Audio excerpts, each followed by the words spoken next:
जवळपास 32,000 कोटी रुपयांची मदत आमच्या शेतकरी बांधवांना दिली।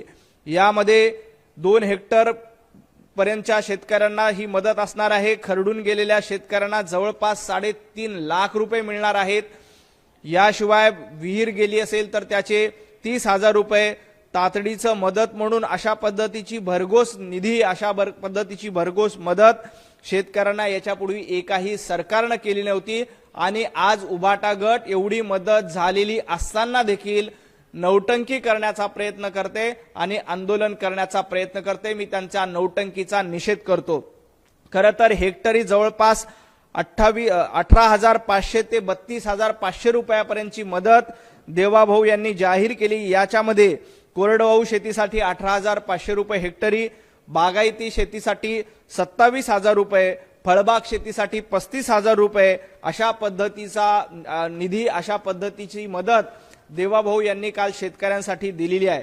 खरं तर अनेक राज्यांचं बजेट नाहीये, त्यापेक्षा जास्त मदत काल एका दिवसामध्ये म्हणजे गोवा, त्रिपुरा, मेघालय, मिझोरम, नागालँड, सिक्कीम, अरुणाचल प्रदेश या राज्यांचं वर्षाचं बजेट जेवढं नाही त्यापेक्षा जास्त मदत देशाच्या इतिहासात पहिल्यांदाच एखाद्या राज्याने केली असेल ते राज्य महाराष्ट्र आहे। याचा आम्हाला अभिमान आहे आणि आमचे माननीय मुख्यमंत्री देवाभाऊ यांच्या नेतृत्वात ही मदत झालेली आहे।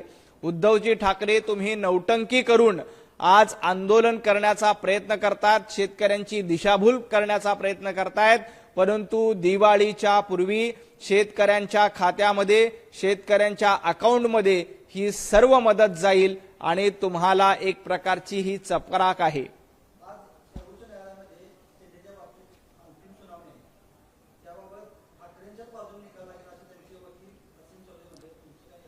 ज्यांच्या सोबत खान आहे त्यांना बाण कधीही मिळणार नाही। आपण बघतोय की गेल्या काही दिवसांपासून ज्या पद्धतीनं अफजल खानाच्या वंशजांचे उदो करण्याचं काम उद्धवजी ठाकरे यांच्याकडनं सुरू आहे, त्यांच्यामुळं जे खानासोबत आहेत त्यांना बाण कधीही मिळणार नाही। बाण, धनुष्य बाण हा शिवसेनेचाच आहे, तो बाळासाहेब ठाकरे यांच्या विचारांनी जो चालतो त्या एकनाथजी शिंदेंसोबत आहे। हे जनतेच्या न्यायालयामध्ये देखील सिद्ध झालेले आहे।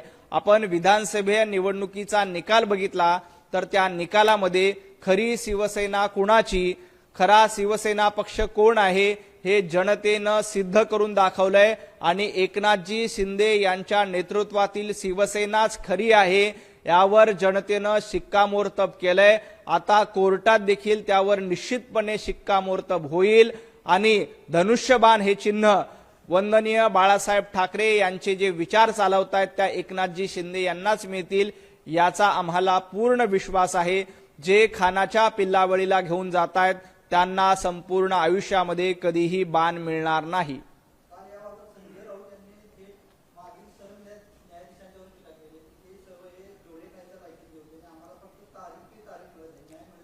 खरं तर संजय राऊत हे जोडे खायच्या लायकीचे आहेत हे वारंवार सिद्ध झाले।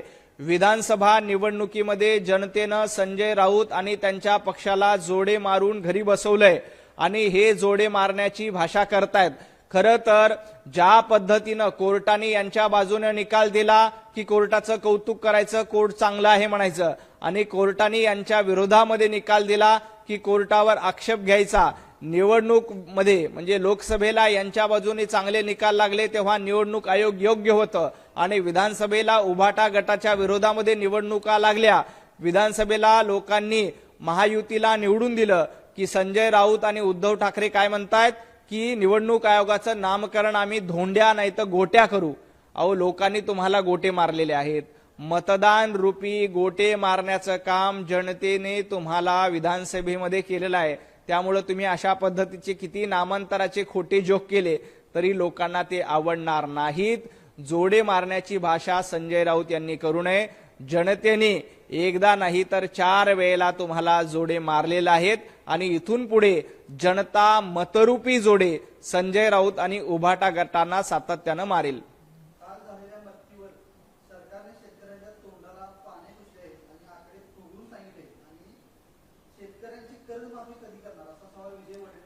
खरं तर जनतेच्या तोंडाला पानं पुसण्याचा इतिहास काँग्रेसचा आहे. काँग्रेसनं आतापर्यंत जी कर्जमाफी केली होती ती फसवी होती हे वारंवार सिद्ध झालंय.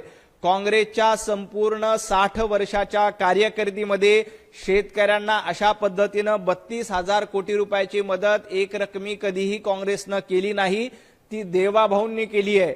त्यामुळं जनता काँग्रेसच्या तोंडाला पानं पुसल्याशिवाय राहणार नाही. मतदान मध्ये येणाऱ्या स्थानिक स्वराज्य संस्था महापालिका निवडणुकीमध्ये जनता काँग्रेसच्या तोंडाला निश्चितपणे पाने पुसेल. कारण अशा पद्धतीची भरघोस मदत केलेली असताना देखील विजय वडेट्टीवार असं बेजबाबदारपणे वक्तव्य करत असतील तर निश्चितपणे शेतकरी असेल, इथली जनता असेल, वडेट्टीवार आणि त्यांच्या पक्षाला जागा दाखवून देईल. काँग्रेसच्या संपूर्ण कारकिर्दीमध्ये शेतकऱ्यांना एवढी मदत कधी झाली होती का? जेव्हा तोक्ते वादळामध्ये कोकणामध्ये मोठं नुकसान झालं होतं, मराठवाड्यामध्ये नुकसान झालं होतं, तेव्हा वडेट्टीवार तुमचा पक्ष सत्तेत होता. तुमच्या संपूर्ण पक्षाच्या 2.5 वर्षाच्या कारकिर्दीत शेतकऱ्यांना दमडीची मदत मिळाली नाही. तुम्ही साधं बांधावर गेलेला नाहीत आणि तुम्हाला शेतकऱ्यांच्या प्रश्नावर बोलण्याचा अधिकार नाही.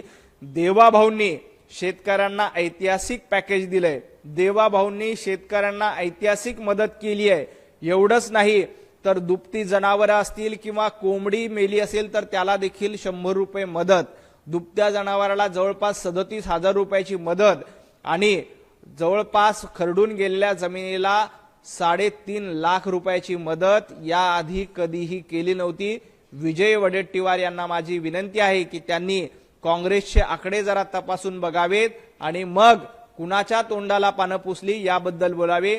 येणाऱ्या निवडणुकीत जनता तुमच्या तोंडाला पानं पुसल्याशिवाय राहणार नाही. नवी मुंबई विमानतळ आहे त्याला दी.बा. पाटलांचं नाव द्या असं रोहित पवारांचं म्हणणं आहे आणि स्थानिकांच्या भावना या सरकारला समजल्या नाहीत. खरं तर नवी मुंबई विमानतळांना आपल्या आजोबांचं नाव द्यावं अशी कदाचित रोहित पवार यांची इच्छा असेल, परंतु ती इच्छा पूर्ण झालेली नाही. आज पंतप्रधान नरेंद्र मोदीजी यांच्या नेतृत्वामध्ये महाराष्ट्राचे मुख्यमंत्री सन्माननीय देवाभाऊ यांच्या उपस्थितीमध्ये नवी मुंबई विमानतळाचं उद्घाटन होणार आहे. दी.बा. पाटील यांचं नाव त्या विमानतळाला द्यायचंय हे निश्चित झालंय. त्यामुळं रोहित पवार यांनी अशा पद्धतीची स्टंटबाजी करू नये.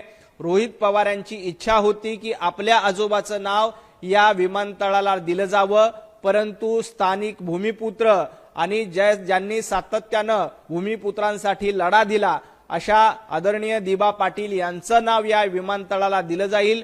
त्याची अधिकृत घोषणा देखील होईल. आणि आज मला रोहित पवारांना सांगायचं की दी.बा. पाटील यांचे सगळे कुटुंबीय VIP रांगेमध्ये बसलेले असतील आणि हा अद्भुत सोहळा त्या ठिकाणी स्वतःच्या डोळ्याने बघतील. खरं तर जवळपास 30 वर्षांपासून नवी मुंबईच्या विमानतळाचा प्रकल्प रखडला होता. रोहित पवार, जेव्हा तुमचं सरकार 15 वर्ष महाराष्ट्रात होतं तेव्हा नवी मुंबईच्या विमानतळाचा दगड देखील तुम्ही बांधला नाही. तुमचे आजोबा केंद्रात मंत्री होते, केंद्रीय मंत्री होते, तेव्हा देखील विमानतळाचा साधा दगड देखील तुम्हाला बांधता आला नाही. देवाभाऊंनी या विमानतळाचं भूमिपूजन केलं आणि देवाभाऊंच्या उपस्थितीमध्येच आज त्याचं उद्घाटन होतंय. त्यामुळं रोहितजी अशा पद्धतीची वायफळ बडबड तुम्ही करू नका. हैदराबाद गॅजेटरला स्थगितीस नकार दिला कोर्टानं. याबाबत तुमचं सरकारच्या दृष्टिकोनातून यश आहे असं म्हणावं. निश्चितपणे ज्या पद्धतीनं राज्य सरकारने मराठा आरक्षणाच्या बाबतीत बाजू मांडली, सर्व मराठा बांधवांना आरक्षण मिळालं पाहिजे, जे कुणबी आहेत त्यांना कुणबी प्रमाणपत्रानुसार दाखले मिळाले पाहिजे, यासाठी राज्य सरकार प्रयत्नशील आहे.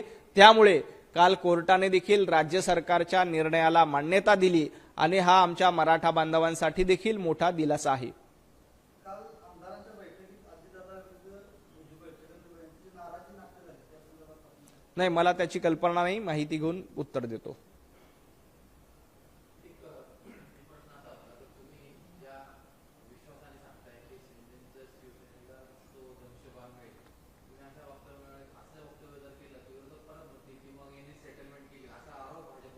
नाही, जनतेच्या न्यायालयामध्ये जनतेने शिवसेना खरी कुठली आहे याचं स्पष्टपणे उत्तर विधानसभेच्या निवडणुकीला दिलंय आणि येणाऱ्या महापालिकेच्या निवडणुकीत देखील निश्चितपणे जनता त्याचं उत्तर देईल. खरी शिवसेना ही वंदनीय बाळासाहेब ठाकरे यांचे विचार घेऊन जातात, त्यांच्यासोबत आहेत. जे खानाच्या पिल्लावळीचा उदो उदो करतात त्यांच्यासोबत बाण कधीच राहू शकत नाही, हे वास्तव आहे. त्यामुळं आम्हाला विश्वास आहे कोर्टामध्ये देखील जो निर्णय येईल तो एकनाथजी शिंदे यांच्या बाजूनेच येईल, कारण त्यांच्यासोबत खरी शिवसेना आहे हे लोकांनी दाखवून दिलंय. त्यामुळे यावर विरोधकांनी कितीही बोंबाबोंब केली, विरोधकांनी कितीही खडे फोडले तरी जे सत्य आहे ते सत्यच राहील, यात अजिबात शंका नाही. खूप खूप धन्यवाद.